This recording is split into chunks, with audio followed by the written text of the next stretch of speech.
welcome to Talk Chat podcast. In today's video, we're going to talk about Gen Zs and politics. And with me, I have Pendo and Daktari. Maybe they can introduce themselves first before we continue. Yeah, Dr. Michael Ndonya is my name.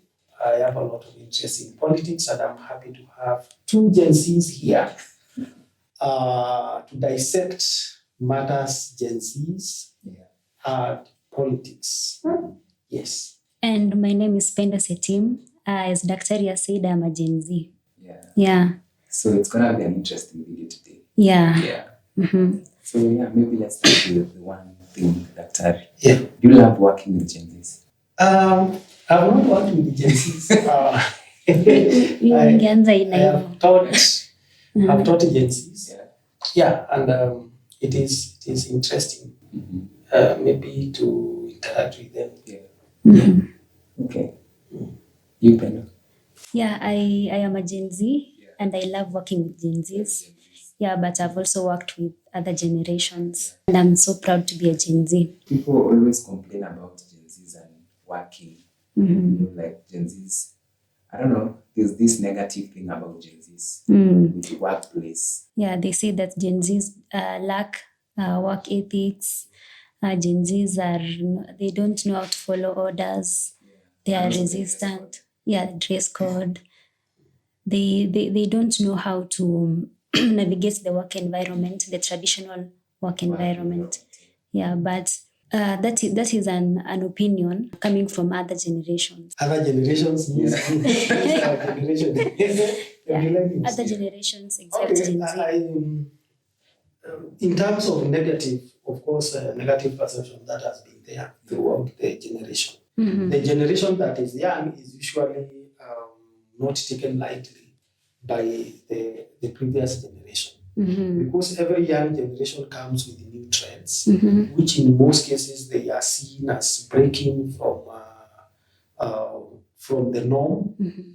And I think that could be the reason. I don't know how many Gen Zs are employed because the oldest Gen Z is how many years? 25. 25. Well, they are 26. No. Around that. The first Gen Z was born in 1997.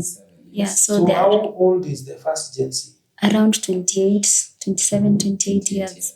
Yeah, added 30.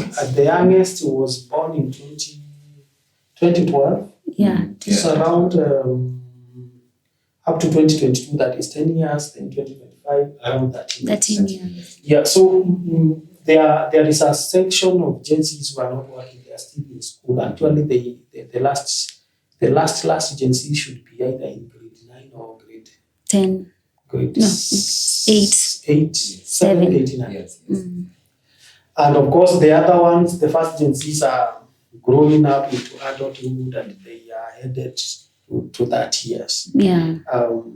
I think the workplace is not full of Gen Zs in the first place. Mm-hmm. The workplace is dominated generally by the millennials who are all Generation X who are in the managerial positions. Gen Zs are coming in. Of course, you will find some Gen Zs in some workplaces where they have gotten into managerial positions, but they are very few. Yeah. So Gen Zs are still trying to find their space in the workspace. So they are juniors. Mm. So of course, to call them, to have a negative perception about them, I think is a kind of a misnomer. Because these are different kind of people when it comes to work. Mm-hmm. Yeah. So before we go far, maybe you can tell us how was it in your generation? Okay. I'm a millennial. I'm a millennial born in 1984. Mm-hmm. And 1984 is very far, of course, to some extent. And in most cases, in our generation, we faced almost the same thing. Mm-hmm. We were told that we are people who like television. We are told that we are people who used to like discourse. By the way, during the time of millennials, there were a lot of this pop culture. Music was coming up, and then internet was coming on board.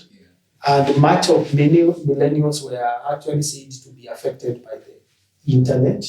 And of course, that is when also computers were coming on board, and computers were said to spoil the millennials. And also when we were getting into adulthood in the week of the new millennium, which was the year 2000, millennials were said to be this kind of people who were to be affected by the mobile phones. The mobile phones came during our time. That is when the mobile phones started coming, and we stopped writing letters, love letters, so it became an SMS thing. And then boom. So every generation is usually seen with a kind of suspicion by the previous generation. And when you talk about the working environment for the Gen Z, the fact that they are not, most of them are not employed, I may differ with you on that, because maybe you can say most of them are not employed in the traditional work environments. Yes. Gen Z love working remotely. Gen Z love working in their own terms. So in the traditional perspective, you may not find many Gen Zs, but if you try to research on how Gen Zs love working, you will realize most of them have jobs. They are self-employed. Of course, for us millennials, employment is when you are paid a salary. So you understand from that perspective. But also most of them are not employed because they are young. They have not reached the age of employment. Of course, a big chunk of them from those who are below 18 years. Others are not employed because of unemployment in this environment. Others and most of them who are doing their own things, content creators, they are called creatives. Most of them are doing that because they did not fight, first of all, for more employment. So I agree with the Pendo when you say Gen Zs they are doing something. They are a kind of generation who do not know how to rest waiting to look for work. They give themselves work. Unlike millennials will sit in gardens with envelopes, sending CVs and emails to companies looking for employment. Agency will not do that. And if you look at, for example, where we are, you go to our town and you will be surprised.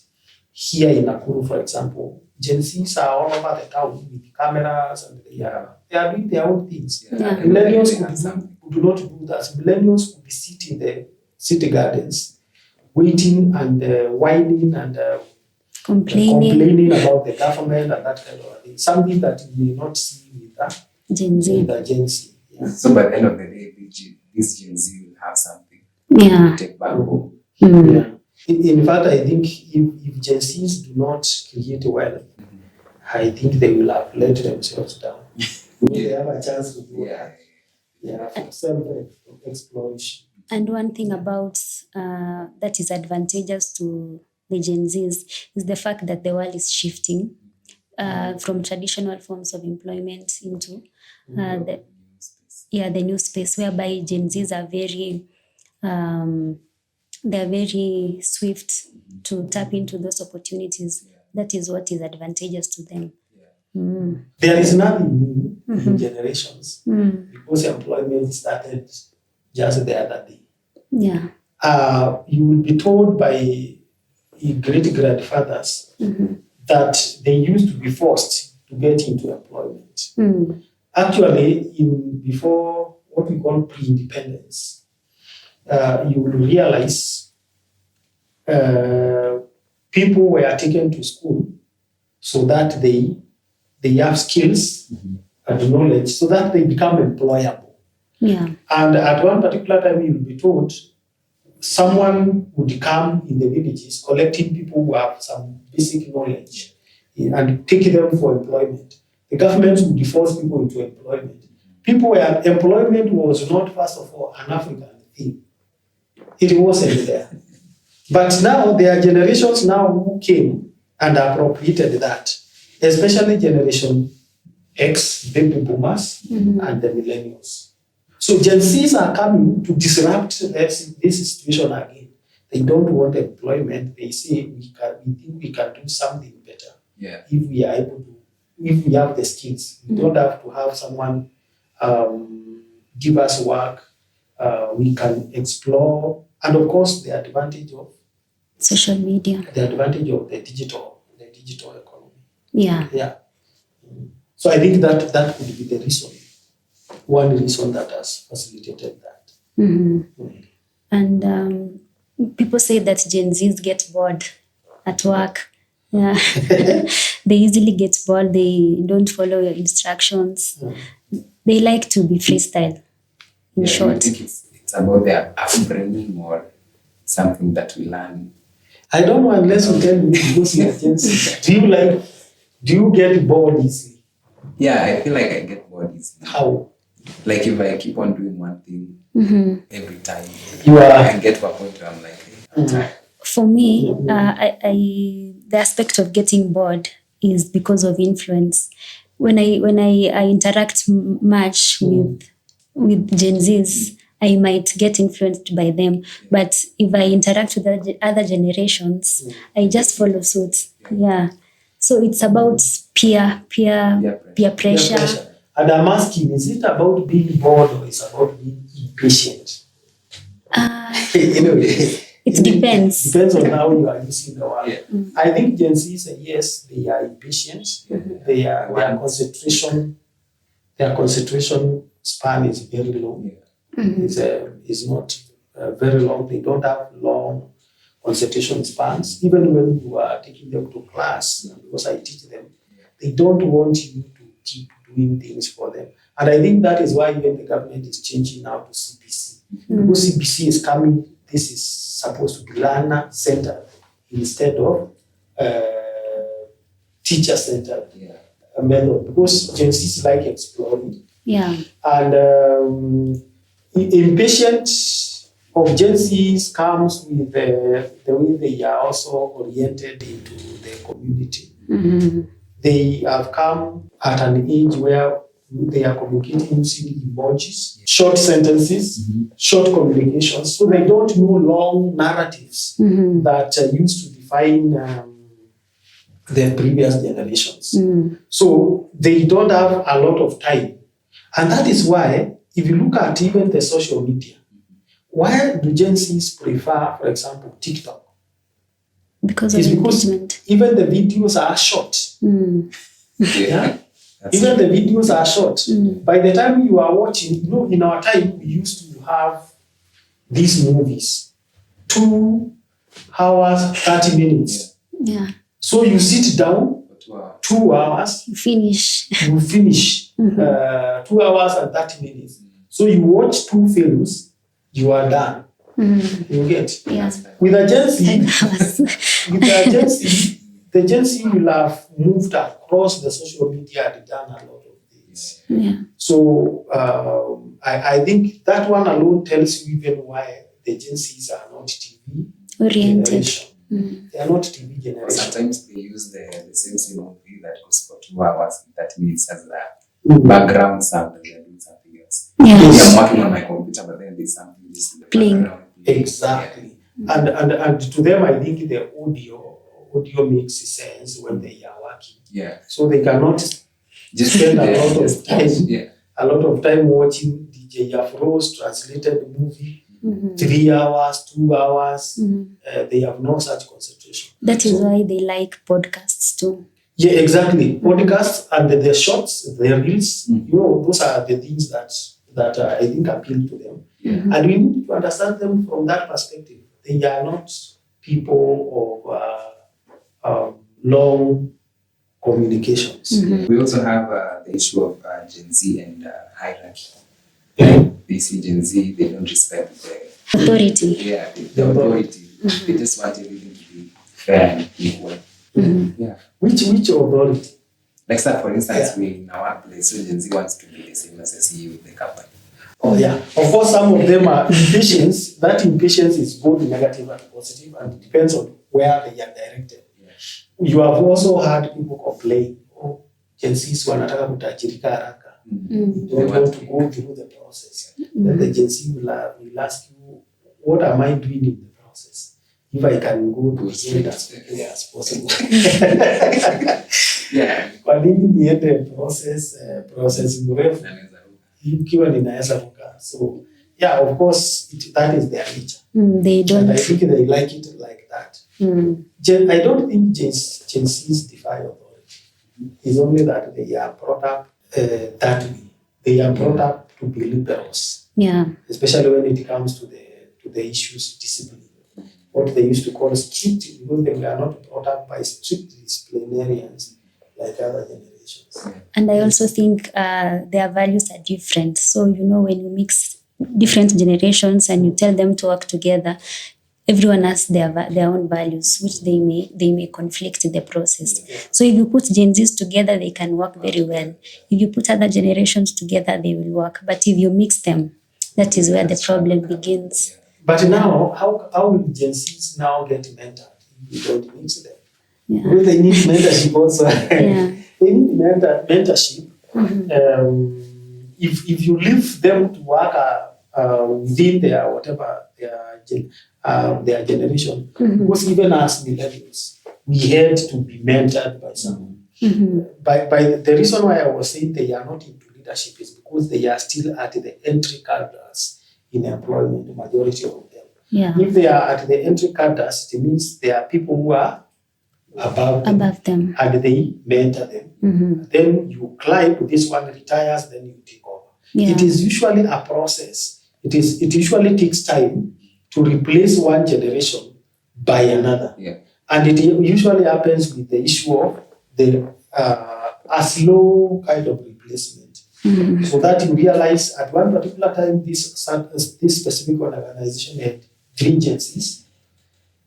At another, and it had, for example, 10 millennials. With the time, Gen Zs increased as millennials decreased. How do they decrease? By retiring. Yeah. So at the end of it, you realize Gen Zs are coming, and there are also now another generation coming over also. So it's a kind of a process. The transition is a process. And for it to happen, there must be mentorship. Because someone must mentor you into what really happens in the workplace. So I think they are that kind of a people who come with a different perspective. Just like for us millennials, because we knew computer, other generations were complaining because you are coming and realizing you have a manager here, you have a supervisor who doesn't know how to use computer. But for me, I know. So what do we do? Just be patient. I be patient with them. When they need me, they tell me I need you. And if they realize my skills are useful, if they are positive people, what they do is just to promote you and give you that work. That is how ICT departments were created. ICT departments were created for people who knew computer. Okay. Yeah. ICT departments never used to be there. So, so even Gen Zs, you are likely to see innovation departments being created. Departments that these people, they know this person is useful. But if we create a department, they will not interfere with us. They will not expose us. We will be going to them to consult, and not to consult, we'll be ordering them to produce something that we cannot do. Yeah. So that is how the workplace works, and it works like that across generations. Yeah. So that is something Gen Z should learn from you guys. Yeah. They should take mentorship. Yeah, they should take mentorship, and they should also be patient and try to learn things that they don't know. Yeah. Yeah. Now we've talked about the negative side of the Gen Zs. Now let's go to the positive side. One thing I know about Gen Z is that they are very conscious about themselves. They value their mental health. Yeah, they are self-aware about the issues that affect them. That is something that I rarely see in other generations. For example, a Gen Z can decide to leave work. Without notice, can decide to quit everything, and just because their mental health is affected. they don't believe in perseverance. That is something that is positive and it is negative at the same time. But when you look at it from a personal perspective, it is a positive thing. Yeah, I also feel like they speak out. Mm-hmm. They don't just sit there and be like, die with their own problem. Yeah, They just speak out. hawezi vumilia. They speak out. Mm-hmm. Yeah. I don't know about the previous generation. Doctor. Yeah, you interest me. For us, we are resilient. Mm-hmm. First of all, we were brought up in a very different environment. Mm-hmm. The environment in which millennials and Generation X were brought up was very harsh. Mm-hmm. We were brought up by disciplinarians, parents who used to have this anointing of disciplining their children. Okay.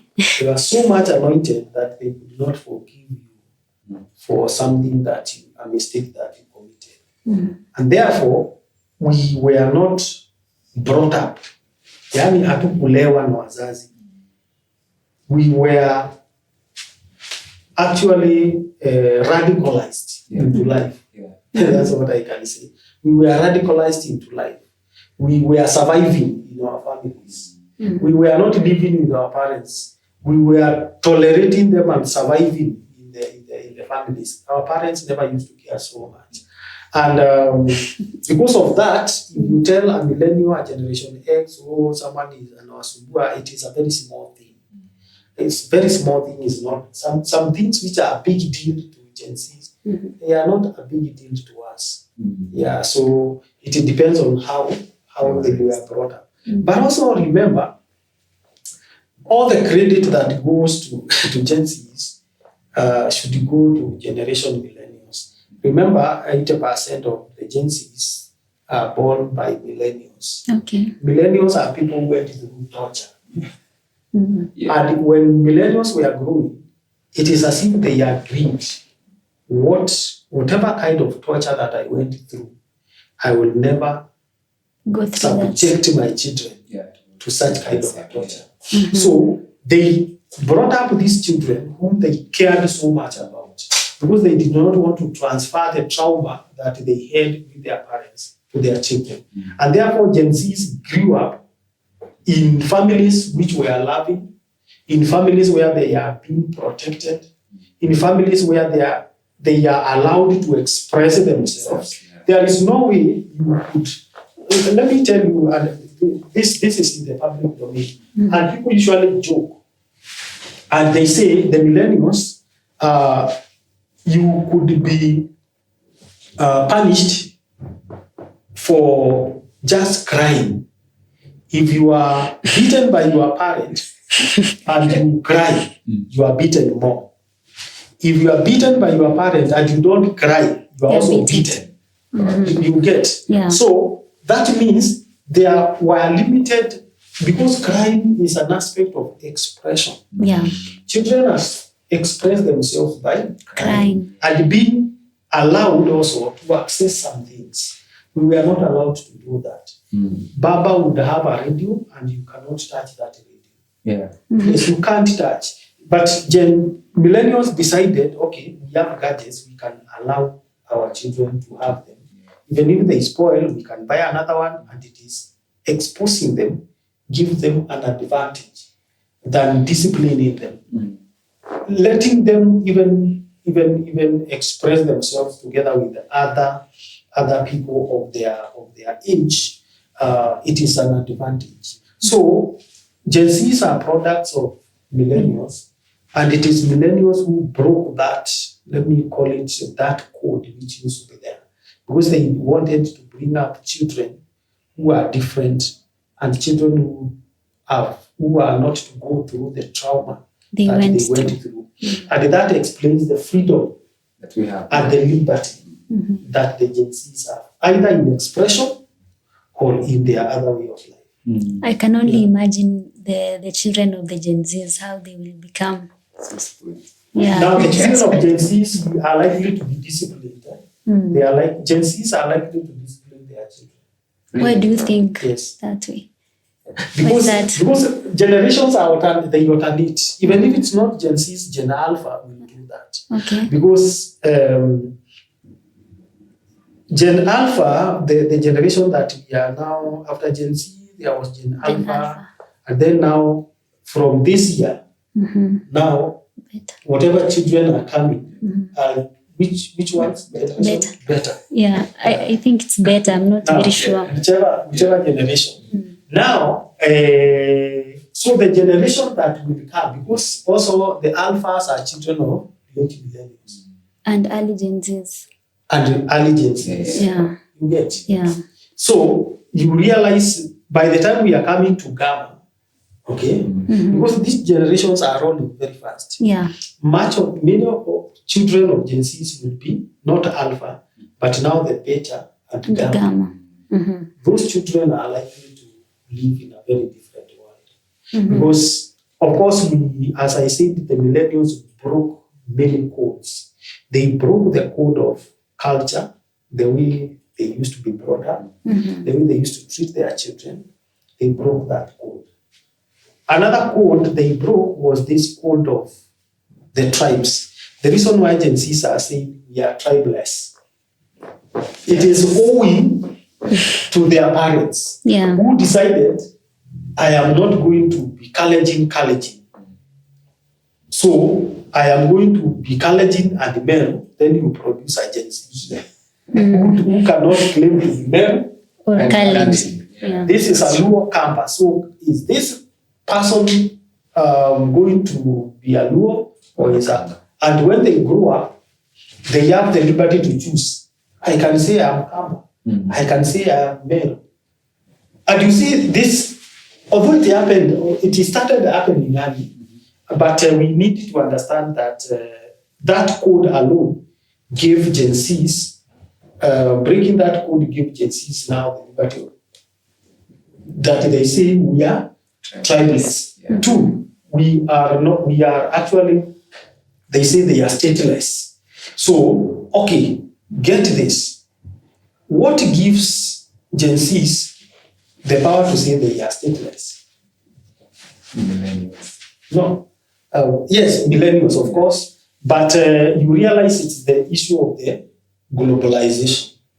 Yeah. And the technology. The world is globalized by technology. Yeah. Such that a Gen Z here can communicate with a Gen Z in the US, in Britain, in India, in other parts of the world. Through what? Through technology. Okay, I will still go back, and I'm not giving a lot of credit to their parents, but who owns those technologies?